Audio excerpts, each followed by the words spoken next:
Olá, akẹ́kọ̀ọ́ Yorùbá. Hoje eu trouxe para nós mais uma trava-língua. Primeiro eu vou falar em português e depois eu falo em Yorùbá, tá bom? Muitos sapos não sabem que muitos sapos têm cérebro. Isso é a tradução, mas o significado é que muitos sapos não sabem que muitos sapos têm inteligência, tá bom? Agora em Yorùbá. Ọ̀pọ̀lọpọ̀ ọ̀pọ̀lọ́ ni kò mọ̀ wípé ọ̀pọ̀lọpọ̀ ọ̀pọ̀lọ́ lọ́pọlọ lọ́pọ̀.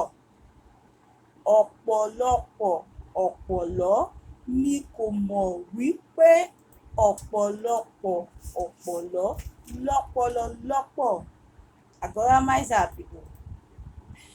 Ọ̀pọ̀lọpọ̀ ọ̀pọ̀lọ́ ni kò mọ̀ wípé ọ̀pọ̀lọpọ̀ ọ̀pọ̀lọ́ lọ́pọlọ lọ́pọ̀.